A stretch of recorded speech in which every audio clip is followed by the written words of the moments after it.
Сәлем достар, Асылжан асханасына қош келдіңіздер. Бүгін қуырылған қытырлақ ментай балықтарын дайындаймыз. Видеоны соңына дейін көріп, арнадан алыстамаңыздар. Алдымен балықты қалыңдығы 2-3 см болатындай орташа бөліктерге бөліп аламыз. Мен сүйекті және сүйексіз етіп 2 түрлі дайындадым. Видеода балықты сүйектен қалай ажыратқаным көрсетілген. Алдымен ең ірі сүйегін алып, содан соң қанаттарын кесіп тастаймыз.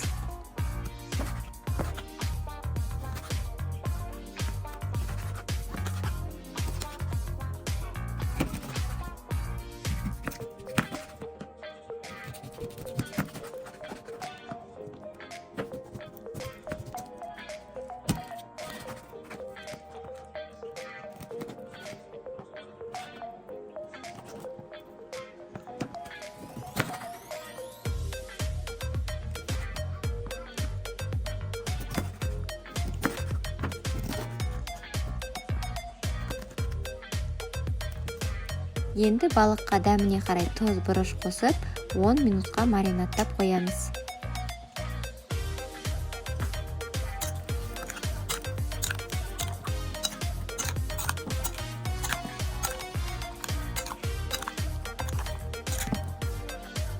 Қытырлағын дайындау үшін жұмыртқаны жақсылап араластырамыз.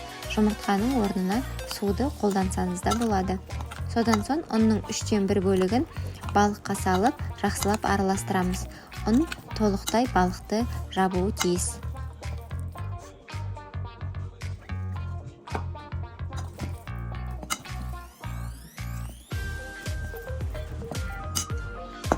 Қалған ұнның ішіне тұз, бұрыш, паприка, өзіңізге ұнаған дәмдеуіштерді сеуіп, араластырамыз.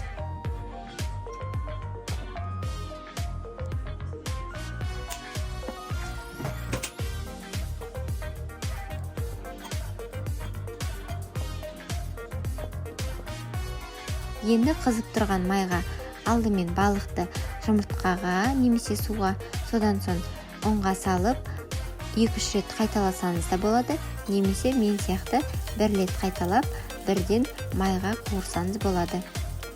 Енді балықтарымызды екі жағынан қызартып қуырып аламыз.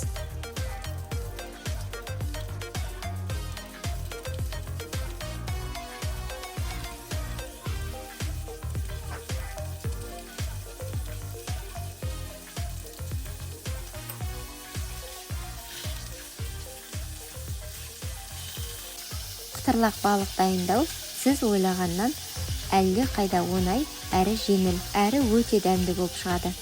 Бұндай қытырлақ балықтар кез келген мерекелік дастарханның сәніне айналады. Міндетті түрде дайындап, комментарийға бөлісуді ұмытпаңыздар. Сіздермен бірге болған Асылжан, астарыңыз дәмді болсын.